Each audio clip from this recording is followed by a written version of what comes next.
Radhe guys, स्वागत है आप सबका हमारे YouTube चैनल जिसका नाम है श्री जी।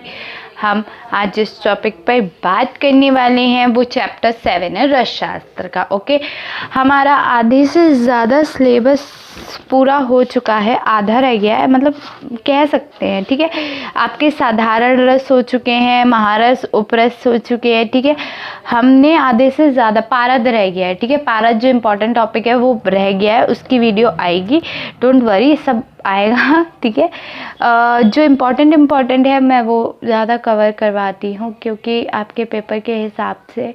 ठीक है, उसके बाद हम आज जो बात करने वाले हैं वो है लोहादी धातु की। ठीक है, अब आप सोचोगे कि इतने सारे सब्जेक्ट्स हैं, इतने सारे कैसे होगा, सब हो जाएगा, डोंट वरी। ठीक है, थोड़ा सा टाइम दीजिए, आप भी दीजिए, मैं भी दे रही हूँ टाइम, तो हो जाएगा, डोंट वरी। ठीक है, चरक थोड़ा लंबा है बट चरक को हम बहुत आसानी से पढ़ेंगे, कोई डरने वाली कोई बात नहीं है कि ये इतना है हम पढ़ेंगे कैसे। ठीक है, शॉर्ट इम्पॉर्टेंट चीज़ें बताते चल रहे हैं आपको। ठीक है, उसके बाद हर टॉपिक पे डीप से डिस्कशन करते हैं ताकि कोई चीज़ छूटे ना। ठीक है, आपके क्या हो गया था, महारस उपरस और साधारण रस। ठीक है, हो सकता है कि इसके साथ अगर मुझे टाइम मिलेगा, देखो क्योंकि मुझे बहुत सारे काम होते हैं। ठीक है, बोटैनिकल नेम वाली वीडियोस भी आ चुकी हैं ज़्यादातर। ठीक है, अभी आधा रह गया है, जानते हैं हम भी। ठीक है, और दूसरा आपका भेषज कल्पना का रह गया है। ठीक है, चरक रह गई है और रोग निदान। ठीक है, सबको बैलेंस में लेके आएंगे, पर इम्पॉर्टेंट सब्जेक्ट ज़्यादा कर लेते। द्रव्य आधे से ज़्यादा हो चुका, आपका केवल उसमें फार्मा रह गई है इम्पॉर्टेंट वाली। ठीक है, रोग निदान में आपका भी पेपर फर्स्ट और सेकंड बहुत रह गया है, कराएंगे वो भी। ठीक है, तो धीरे धीरे बात करते हैं, आगे बढ़ते हैं। ठीक है, अब बात करते हैं आज हम लोहादी धातु उपधातु प्रकरण। ठीक है, 7th चैप्टर है। ठीक है, कोई बात नहीं, होगा, थोड़ा सा सब्र रखें आप, सब होगा। तो बात कर लेते हैं हम। ठीक है, लोहादी धातु की। तो लोह शब्द लुह धातु से निष्पन्न हुआ है जिसका अर्थात होता है खींचना। ये इसकी निरुक्ति है। पहले हम निरुक्ति की बात करते हैं, किसकी, लोहे की निरुक्ति की। तो लोह धातु क्या है, काय से लुह अपकर्षण अथवा लुह अपकर्षत्वाची क्या है कि जिसका अर्थ होता है खींचना। अच्छा, लोहादी धातु क्या होती है, मेटल, METL, मेटल। ठीक है, समझते होगे। लोह शब्द लुह धातु से निष्पन्न है जिसका अर्थ होता है खींचना। लुह अपकर्षण अथवा लुह अपनयन अर्थात जिस खींचा जाए अथवा निकाला जाए। ठीक है, क्या हो गया कि लौह धातु से निष्पन्न है जिसका अर्थ होता है खींचना। ठीक है, क्या होता है, लौह शब्द लौह धातु से निष्पन्न होता है। ठीक है, जिसका अर्थ होता है खींचना। लौह अपकर्षण अर्थात लौह अपनयन अर्थात जिसे खींचा जाए अथवा निकाला जाए। विविध खनिजों से धातु लोह को खींचकर पिघलाकर अथवा सत्व पाथन विधि द्वारा प्राप्त किया जाए, वो क्या कहलाता है, धातु या धातु। ठीक है, तो ये धातु की आपके कॉमन डेफिनेशन हो गए। ठीक है, उसके बाद हम क्या देख रहे हैं, एक अन्य अर्थ है या इसका हम दूसरे तरीके से कैसे अर्थ निकाल रहे हैं, तो वो बात करते हैं।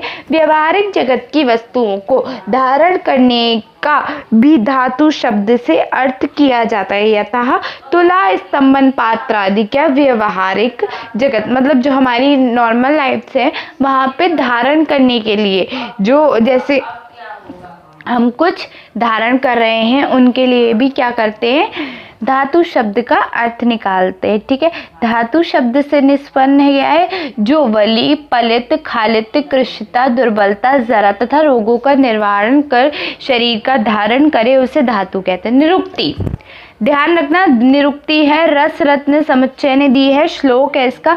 धातु लो लुह इति मतः सो अपे कर्षार्थवाची, क्या है कि धातु हमारा क्या करती है, जो वल्ली, पलित, खालित, कृशता, जरा, या जरा क्या होता है, ज़रा होता है हमारी वृद्धावस्था, तो जो इन्हें दूर करती है वो क्या होता है, हमारे धातु होता है।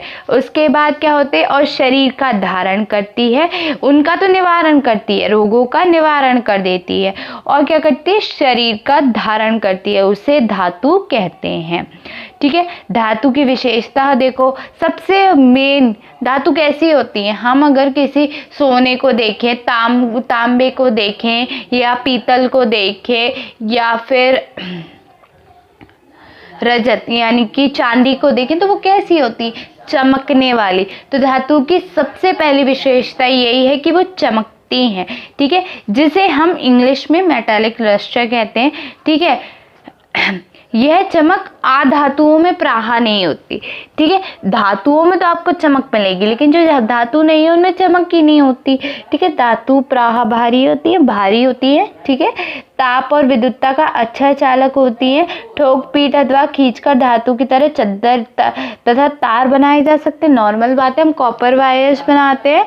ठीक है, सोने को हम गला कर क्या कुंडल बनाते हैं। आपके सबसे बढ़िया एग्जाम्पल है, लड़कियां पहनती है, लड़के भी पहनते हैं, रिंग पहनते हैं, सोने की चेन पहनते हैं, तो ऑब्वियसली कि हम उसे गलाकर पिघलाकर के एक नए रूप में प्रस्तुत कर सकते हैं किसी के भी आगे। धातु को अग्नि से तपाने से पदार्थ बनता है। देखो, धातु को अग्नि पर पकाने से क्या बनता है, तपाने से, पकाने से नहीं, तपाने से क्या बन जाता है, पदार्थ बन जाता है। वह प्रायः क्षार स्वभावी पदार्थ बनाते हैं, जबकि अधातु प्रायः जल में घुलकर अम्ल हो जाते हैं। धातुओं की संख्या क्या होती है, अब तक जिन तत्वों की संख्या ज्ञात होती है वो कहते हैं 65 तत्व धातु तत्व हैं। याद रखना, 65 तत्व धातु तत्व है। अब मैं थोड़े से बात करूंगी कि धातुओं का इतिहास।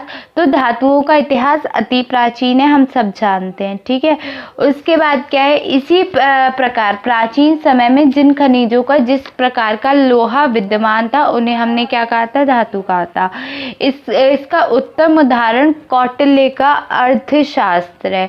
ठीक है, उसके बाद इस अर्थशास्त्र में देखो, हर आचार्य अपना अलग मत होता है, हर आचार्य का। ठीक है, ऐसा हमने महारस में भी पढ़ा था, यहाँ पे भी पढ़ रहे हैं।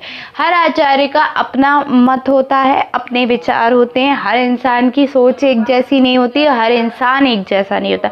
वैसे ही हर इंसान, यहाँ पर भी यही है। ठीक है, कौटिल्य अर्थशास्त्र में जो बताया वो 7 बताए। कौन कौन से, स्वर्ण, रूप्य, ताम, तीक्ष्ण, त्रपु, शीस और वैक्रंतक।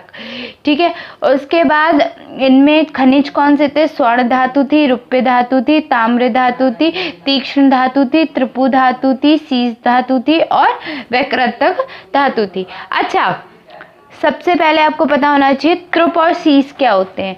त्रुप वंग है, शीस नाग है, तो शीस और त्रपु कर देना, चाहे त्रपु और शीस कर देना, कोई बात नहीं। अब एक और इम्पॉर्टेंट है बात जो अथर्ववेद में लिखी है। अथर्ववेद में एक श्लोक गिवन है। ठीक है, श्लोक याद मत करना, पर इसका क्या कहते हैं उसको, हिंदी में पढ़ लेना, इम्पॉर्टेंट है आपके पीजी के लिए भी, वैसे भी। ठीक है, तो क्या है, देखते हैं कि अथर्ववेद में स्वर्ण को हरित और चांदी को रजत, ठीक है, तथा लोहे को श्याम लोह, ताम्र को लोहितम लोह कहा गया।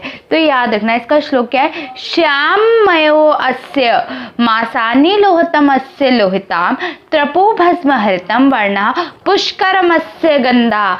क्या है, अथर्ववेद में स्वर्ण को हरित, रजत को चांदी को रजत को, और तथा लोहे को श्याम लोह, ताम्र को लोहित में लोह कहा गया। उनके कलर के हिसाब से उन्हें डिफाइन किया गया है। नेक्स्ट मैं अगर बात करूं आपसे तो है धातुओं की संख्या हो गई। ठीक है, अब और भी है, और संख्या भी है। ठीक है, देखो चरक ने क्या बताया। अब बारी आ गई आपके यजुर्वेद में। पहले यजुर्वेद की बात कर लेते हैं, फिर चरक की करेंगे। तो यजुर्वेद में 6 धातुओं का उल्लेख आया है। कौन कौन सी, स्वर्ण, रजत, ताम्र, लोह, शीस और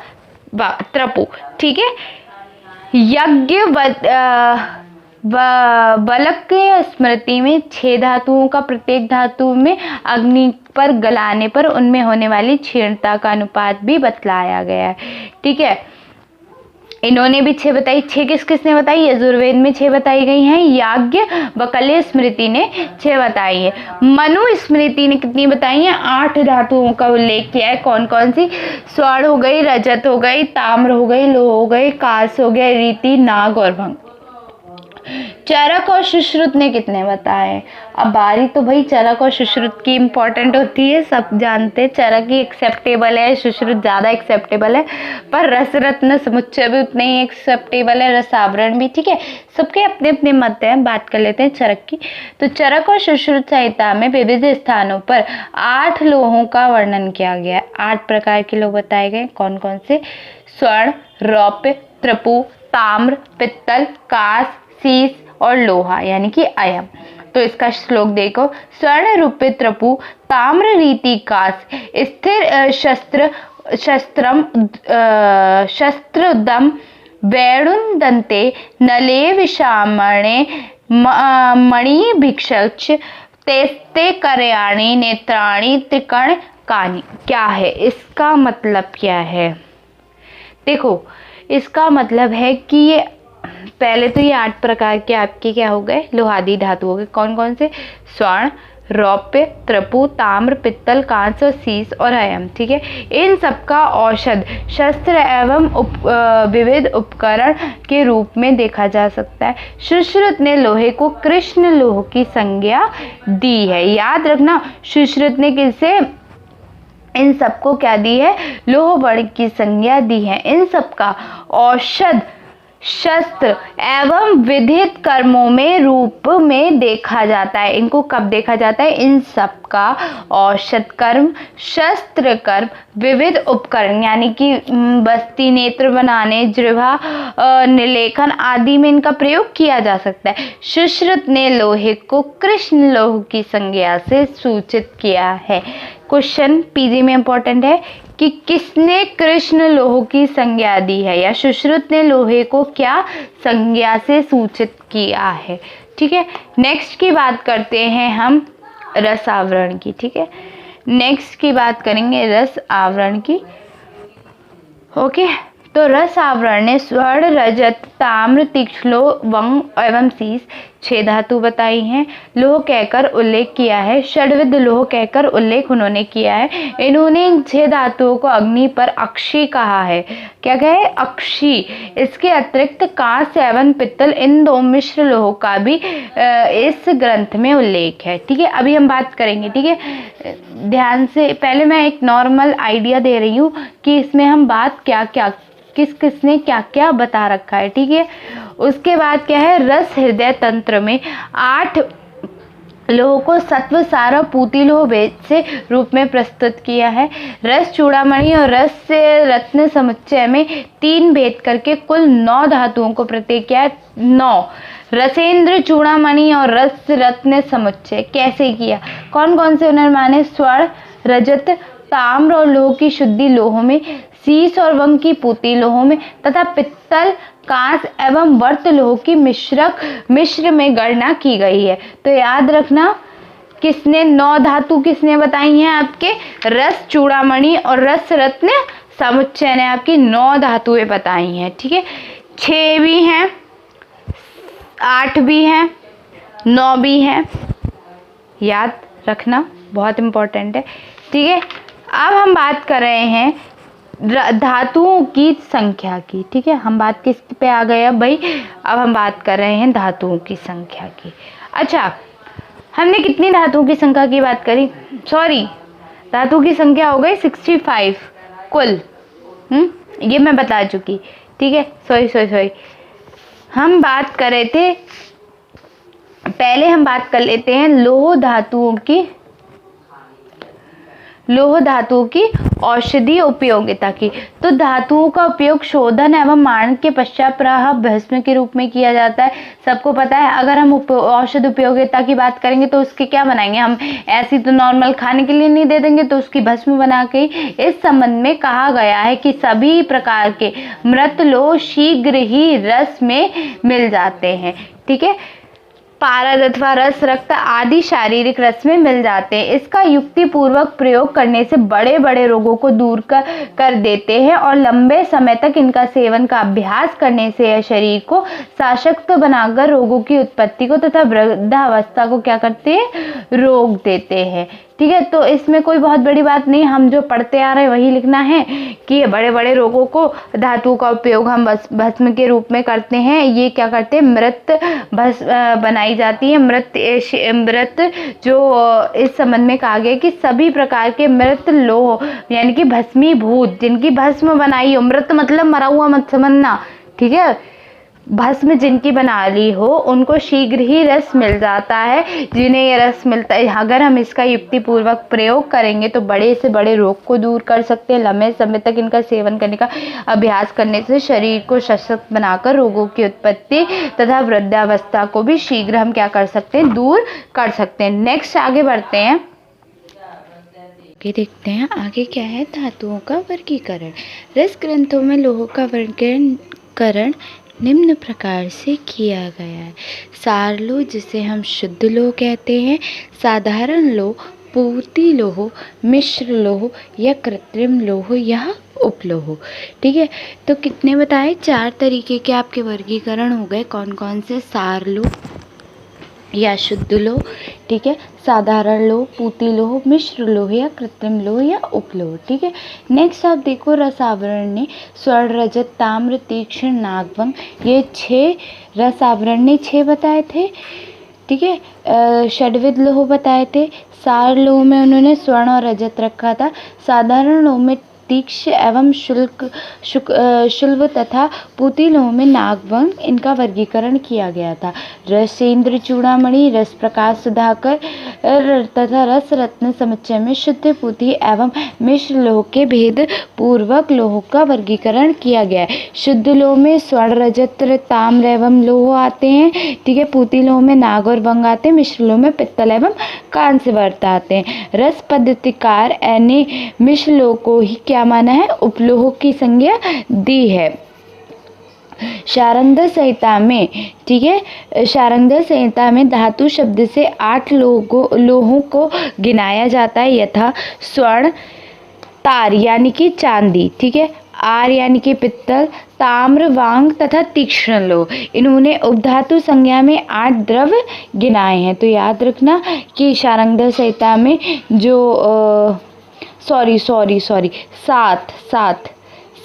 सात लोगों को गिनाया था। किसने, शारंगधर संहिता में 7 बताए गए हैं, स्वर्ण, चांदी, पित्तल, ताम्र, नाग, भंग और तीक्ष्ण लोह। ठीक है, और किसने, और उपधातु में भी इन्होंने 7 द्रव्यों को गिनाया है। ठीक है, शुद्ध पूती लोह एवं मिश्र लोह, शुद्ध पूती एवं मिश्र।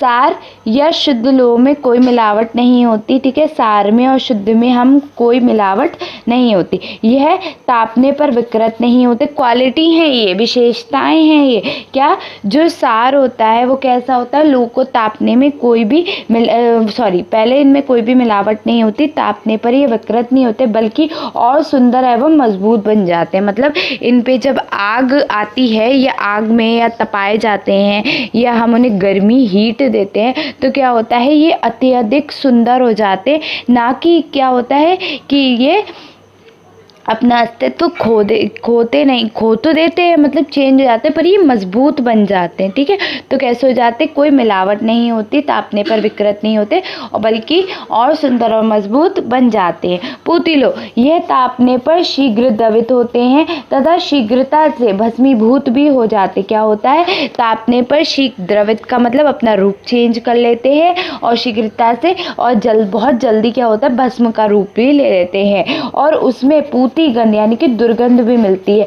अगर हम इन्हें तापेंगे तो हमें क्या मिलेगी, पूती गंध मिलने लगेगी, यानी कि गंदी सी गंध मिलने लगी। वातावरण में प्रभाव से उसकी तह मेली हो जाती है, यथा नाग, इसके उदाहरण क्या है, नाग, वंग और यशद। तय मेली का मतलब होता है ये रिएक्ट कर लेते हैं, ठीक है, रिएक्ट कर लेते हैं इस वजह से। नेक्स्ट है आपका मिश्र लो। दो या दो से अधिक धातु को एकत्र गला देने से धातु का मिश्रण या कोई नई धातु बनती है। क्या होता है, जब हम दो या दो से अधिक धातुओं को मिला देते हैं तो क्या बन जाती है, मिश्र धातु बन जाती है। उसे मिश्र धातु कि जो हमारे दो या दो से अधिक एक धातुओं को हम एकत्र कर लें और उनका मिश्रण बना दें। मिश्रण क्या होता है, कॉमन सेंस वाली बात है कि हम कई चीज़ों को मिक्स करके, मिक्स वेज सब्जी होती है, मिक्स वेज पता है सबको पता है ना, तो उसमें क्या होता है, कई सारी सब्जियों को मिला दिया जाता है। इसमें मिश्र लो में क्या करा है, कई सारे धातु को मिला दिया गया है तो वो मिश्र हो गया, ठीक है। तो इसके एग्जाम्पल क्या है, पित्तल, कांस और बर्तलो। पित्तल में 2 भाग पित्तल में 2 भाग ताम्र, 1 भाग यशद। उसके बाद कांस में क्या होता है, 4 भाग ताम्र का होता है, 1 भाग वंग का होता है। वर्तलोह में कांस, ताम्र, पित्तल, लोह और नाग इन सबको एकत्र सामान मिलाकर बनाते हैं। तो समझ गए, पित्तल में क्या होता है, 2 भाग ताम्र का होता है, 1 भाग यशद का होता है। कांस में क्या होता है, 4 भाग ताम्र का होता है और 1 भाग वंग का होता है। उसके बाद वर्त में क्या होता है, सब सामान भाग लिए जाते हैं, कांस, ताम्र, पित्तल, लोह और नाग, ठीक है। उसके बाद क्या है, स्वर्ण की अच्छा, जो हमारी पौराणिक मान्यता है कि कहाँ से इन धातुओं की उत्पत्ति हुई है, तो कहाँ से हुई है, स्वर्ण की उत्पत्ति अग्नि से, रजत की उत्पत्ति चंद्रमा से, ठीक है। मतलब धातुओं को ग्रहों से संबंध बताया है। कैसे, जो स्वर्ण है उसकी उत्पत्ति अग्नि से बताई है, ठीक है। अभी पहले ये पौराणिक कथाओं के अनुसार है, उसके बाद धातुओं का संबंध ग्रहों से भी होता है। तो स्वर्ण की उत्पत्ति अग्नि से, रजत की उत्पत्ति चंद्रमा से, ठीक है। और रजत की उत्पत्ति 2 बताई है, एक तो चंद्रमा से बताई है, दूसरी परमेश्वर शिव से बताई है। ताम्र की उत्पत्ति सूर्य से बताई है, वंग की उत्पत्ति इंद्र से बताई है, शीश की उत्पत्ति वासुकी नाग से बताई है। लोह की उत्पत्ति वासुकी नाग, जो शिव जी हैं उनके गले में एक नाग पड़ा हुआ है, उसे वासुकी कहते हैं, ठीक है। शीशे की उत्पत्ति वासुकी नाग से बताई है। लोहे की उत्पत्ति यम काल मूर्ति से बताई है, मतलब यमराज जो है उनसे बताई है।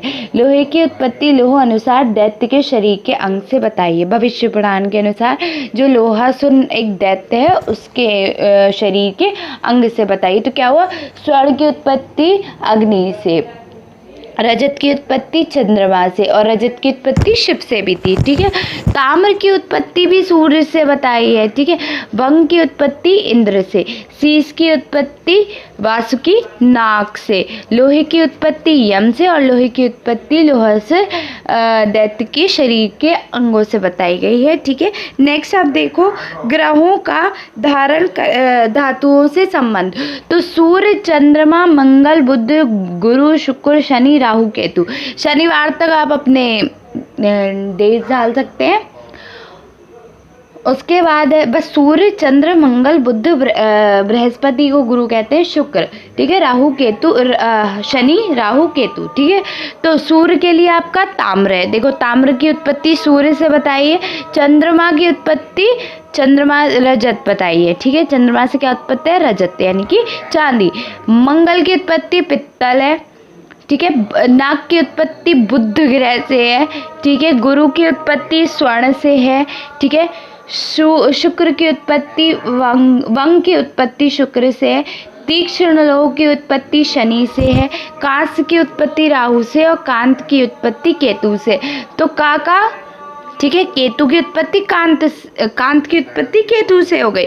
राहु की उत्पत्ति कांस से हो गई। शनि की तीक्ष्ण लोह, ठीक है, वो हाँ, वंग की शुक्र, ठीक है। स्वर्ण गुरु, बुध नाग, मंगल पित्तल और चंद्र रजत, सूर्य ताम्र, ठीक है। धातुओं के वर्ण, अब धातुओं के वर्ण भी है, स्वर्ण, रजत, ताम्र, लोह, नाग, वंग, पित्तल, कांस। तो स्वर्ण कैसा होता है, पीत वर्ण का। रजत कैसा होता है, श्वेत। ताम्र कैसा होता है, रक्त वर्ण का। लोहा कैसा होता है, कृष्ण वर्ण का। वंग कैसा होता है, वो भी श्वेत होता है। नाग कैसा होता है, कृष्ण वर्ण।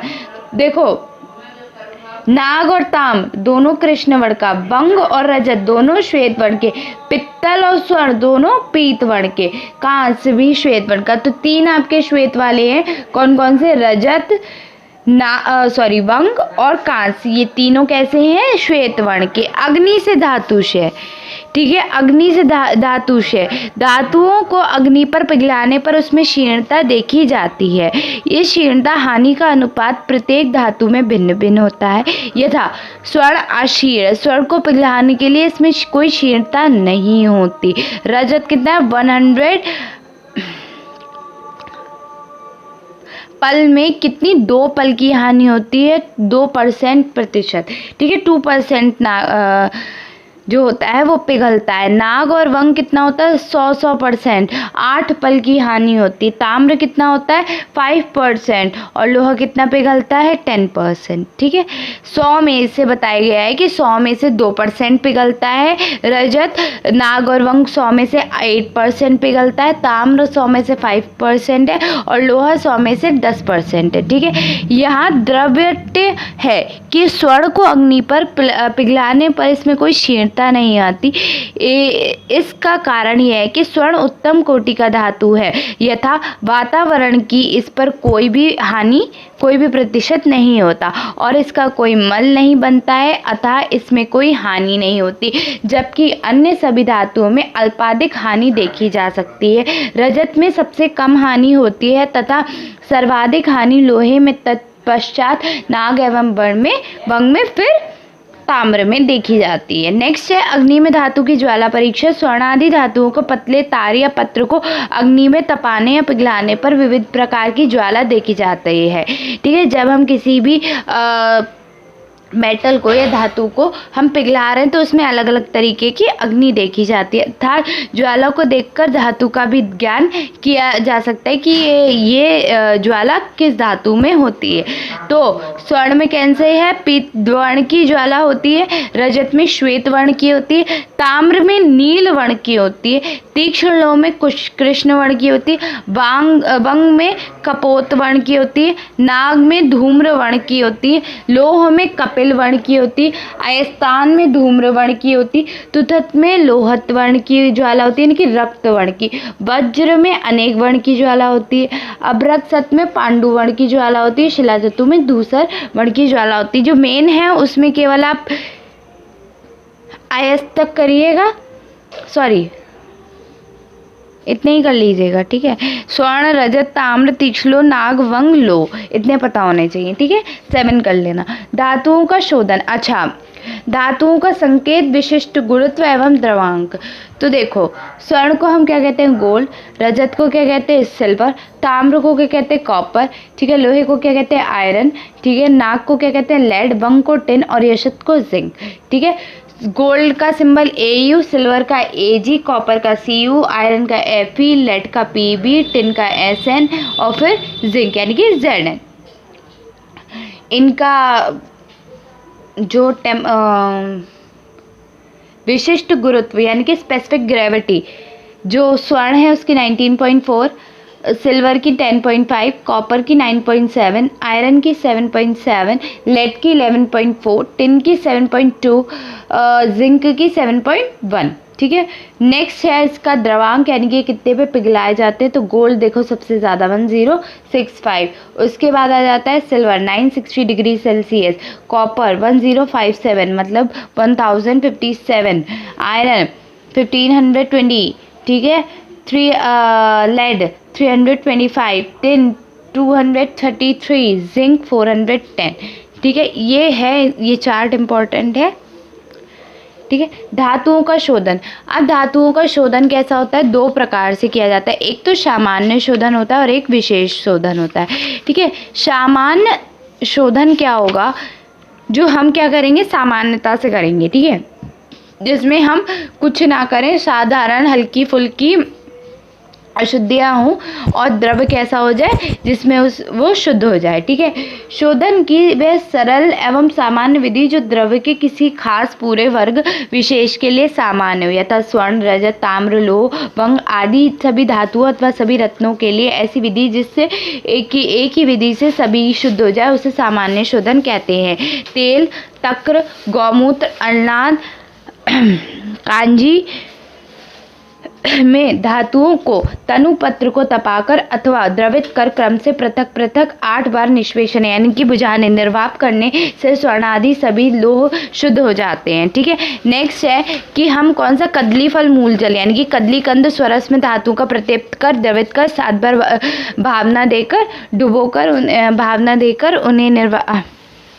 देने से धातु क्या हो जाती है, शुद्ध हो जाती हैं। शशक रक्त की भावना देने तथा शशक यानी कि खरगोश रक्त उसके रक्त की भावना देने से उस पर लेप कर तीव्र अग्नि में तप करने से ऐसा 3 बार करने से मुंडादि सभी लोह धातु शुद्ध हो जाती है। नेक्स्ट देखो विशेष शोधन, ये सामान्य शोधन था।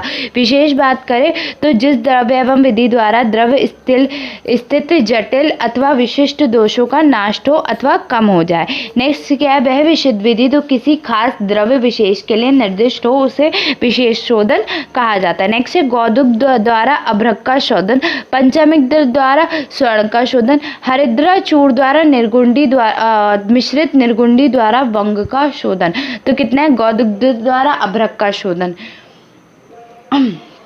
फिर क्या है, पंचामृतिका द्वारा स्वर्ण का शोधन, हरिद्रा चूर्ण मिश्रित निर्गुंडी द्वारा वंग का शोधन। ठीक है, धातुओं का सामान्य मारण, अगर आप बात करें धातुओं के का सामान्य मारण की तो कैसे होगी, स्वर्ण का नाग वंग द्वारा, रजत का स्वर्णमाक्षिक द्वारा, देखो स्वर्ण का नाग द्वारा, रजत का स्वर्णमाक्षिक द्वारा, ताम्र का गंधक द्वारा, वंग का हड़ताल द्वारा, नाग का मंशिला द्वारा, लोह का हिंगुल क्या है, नाग का मंशिला द्वारा और लोह का हिंगुल द्वारा शीघ्रता से मारण हो जाता है। रस्म भस्म एवं नींबू के स्वरस से मर्दन कर स्वर्ण एवं रजत को कुकुट पुट तथा शेष धातुओं को गजपुट की 8 अग्नि में पाक करने से धातुओं की भस्म बन जाती है। 7 धातुओं में से किसी एक धातु को मंशिला एवं गंधक में मिलाकर अर्क दुग्ध में घोटकर सुखा ले, इसे संपुट में बंद कर यथा योग्य पुट की अग्नि में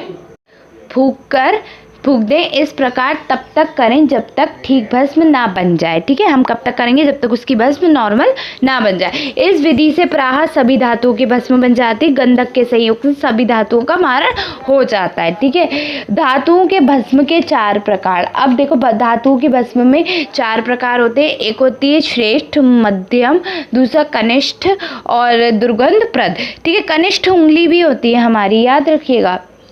श्रेष्ठ क्या है, रस भस्म द्वारा मारित। मध्यम क्या है, वनस्पतियों क्या होती है कि श्रेष्ठ होती है, मध्यम होती है, कनिष्ठ होती है, दुर्गंधप्रद होती है।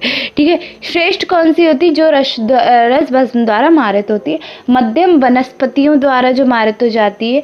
ठीक है, कनिष्ठ क्या होती है, गंधक, हड़ताल, मंशिला द्वारा मारित होती है, इनका मारण किया जाता है। दुर्गंधप्रद क्या होती है, अरिलोह द्वारा मारित होती है। रस भस्म से पारस भस्म अभिप्रेत है। कुछ विद्वान द्वारा पारस भस्म या पारत अथवा पारदीय योग, हिंगुल, सिंदूर, कंजली आदि का ग्रहण करते हैं। गंधक आदि कहने से गंधक तथा गंधक के यौगिक, हड़ताल, मंशिला, स्वर्ण, माक्षिक आदि तथा आर्य लोह से तात्पर्य शत्रु लोह अर्थात जो स्वयं लोह के रूप और अन्य लोह का शत्रु हो। ठीक है, क्या है आपका पारदीय योग यानी कि रस भस्म या पारदीय योग से आपको क्या बताया गया है कि अभिप्रेत होती है। उसके बाद क्या है आपका वनस्पतियों द्वारा मारित करने से क्या बताया गया है कि हिंगोल वगैरह हो गए, इनसे होती है। ठीक है, उसके बाद अगर आपके गंधक का योग देखो, गंधक आदि से क्या है, हड़ताल, मंशिला, माक्षिक, स्वर्ण माक्षिक, इन सब से बताया। अरिलोह क्या है कि अरिलोह जो होता है वो एक तो लोहा है ही खुद, बट उसमें वो लोहे का शत्रु है, स्वयं लोहा है। ठीक है, लोहा वो खुद है, लेकिन वही वाले है कि मेरी बिल्ली मुझी से मैं हूँ। ठीक है, वही वाला सिस्टम है। तो क्या है कि लोहा है वो, लेकिन वो लोहे का शत्रु भी। जैसे हीरे को हीरा काटता है तो वैसे ही है कि लोहे को लोहा काटता है, ठीक है। तो लोहा ही लोहे का शत्रु है। तो यहाँ पे अतिलोह ये है, ठीक है, अरिलोह, ठीक है। स्वर्ण का अरिलोह नाग है, रजत का अरिलोह वंग है और ताम्र का यशद है, ठीक है। तो याद रखना ये बात, ठीक है। यहाँ दृष्ट द्रव्य है कि सभी पूतिलोह सारध्वा शुद्ध लोह का अरि होता है, ठीक है, यानी कि एनिमी होता है, यानी कि सब एक दूसरे के शत्रु होते हैं। नेक्स्ट है धातुओं के मारण अर्थात अग्नि। अगर हम बात करें तो हम किसी में भी स्पेसिफिक नहीं देते हैं, ठीक है। किसी भी द्रव्य की भूमिका के लिए हम क्या लेते हैं, पुट की अग्नि ही महत्वपूर्ण होती है। अग्नि द्वारा पाक की क्रिया पुट कहलाती है, सबको पता है, हम पुट पढ़ भी चुके हैं, ठीक है। धातु एवं खनिज आदि समग्र भस्मीय द्रव्य पुट की अग्नि से ही भस्म रूप को प्राप्त करते हैं। ये सुनिश्चित है प्रमाण की अग्नि आवश्यक अलग अलग द्रव्यों में को रहती है, ठीक है। ये आपको पता है कि हम एक स्पेसिफिक पुट पे हम मतलब अग्नि अलग अलग होती है, हर का मेल्टिंग पॉइंट अलग। जैसे स्वर्ण के लिए बहुत हाई अग्नि देनी पड़ती है, ठीक है, उतनी हमें नाग और वंग के लिए नहीं देनी पड़ेगी, कॉमन सेंस है। तो वही बताया गया है यहाँ पे कि सबकी अलग अलग अग्नि होती है जो सुनिश्चित की गई है, ठीक है। स्वर्ण रजत आदि समग्र धातुएं भिन्न भिन्न बलाबल की होती हैं, तो अतः ये निश्चित कोई भी स्पेसिफिक अग्नि नहीं होती। किसी में हम कम देते हैं, किसी में हम बहुत अधिक देते हैं, और किसी में हम बहुत कम देते हैं तो किसी में बहुत ज़्यादा दे देते हैं। तदनुसार स्वर्ण एवं रजत के लिए कुकुटपुट की अग्नि, ताम्र के लिए कष्टादि की तीव्र अग्नि, लोह के लिए गजपुट की अग्नि और नाग और वंग के लिए अर्ध गजपुट की या कुकुटपुट की अग्नि दी जाती है, सबको पता है, ठीक है। स्वर्ण और रजत के लिए हम क्या सबसे बड़े कुकुटपुट की अग्नि देंगे, ताम्र के लिए हम काष्ठ आदि की तीव्र अग्नि देंगे, लोह के लिए हम गजपुट की अग्नि देंगे, नाग और वंग के लिए हम अर्ध गजपुट या कुकुटपुट की अग्नि देंगे, ठीक है। अच्छा, अब बात कर लेते हैं धातुओं के भस्मों का वर्ण, ठीक है। धातुओं के भस्मों का वर्ण क्या होता है। स्वर्ण भस्म कैसी होती है, चंपक वर्ण की होती है, गैरक या पीत वर्ण, ठीक है, समझ गए। रजत की भस्म कैसी होगी, या ताम्र की भस्म, दोनों का एक ही वर्ण होगा, कृष्ण वर्ण। कांस्य भस्म धूसर वर्ण की होगी, नाग कपोत वर्ण की, वंग श्वेत वर्ण की, तीक्ष्ण लोह की, पक्व जम्बू फल वर्ण की, अभ्रक भस्म इष्टिका वर्ण या लाल गैरिक वर्ण की होगी, ठीक है। भस्मों की सामान्य सेवन मात्रा अगर देखें तो पारद भस्म 1 रत्ती दी जाती है, स्वर्ण भस्म में भी 1 रत्ती दी जाती है, रजत 3 रत्ती दी जाती है, ताम्र 2, लोह 2, नाग भी 2 और भंग भी 2, यशद भी 2, कांस्य पीतल अभ्रम, ये सारी भस्म रजत ताम्र लोह नाग वंग यशद कांस्य पित्तल अभ्रक ये सब क्या 2 रत्ती, हड़ताल 1/4 रत्ती, वज्र 1/40 रत्ती, ठीक है, ठीक है। धातु द्वारा धातु भस्मों का निरुत्थीकरण, 40 तोला भस्म में 10 तोला शुद्ध गंधक एवं 10 तोला गौघृत मिलाकर लोह करल में कुमारी स्वरस से 1 दिन मर्दन कर चक्रिका बनाकर संपुट में बंद कर गजपुट की अग्नि में 10 पुट दे देने से धातुओं की भस्म निरुत्थ हो जाती है। मतलब क्या हो जाती है, उसका असर खत्म हो जाता है, उल्टी हो जाती है, निरुत्थीकरण हो जाता है, ठीक है। उसके बाद अब आप इससे हम बात करेंगे नेक्स्ट वीडियो में, क्योंकि ये तो धातु का इंट्रोडक्शन बहुत इंपॉर्टेंट था। तो इसके बाद हम बात करेंगे आपसे क्या, धातुओं की, ठीक है। एक एक धातु हम लेके आएंगे, स्वर्ण मतलब एक एक तो नहीं बट काफ़ी हम बात कर लेंगे, क्योंकि वीडियो बहुत लंबी हो जाएगी, समझ में कुछ नहीं आएगा। अभी धातु का इंट्रो ही रहने दो, ठीक है। Thank you.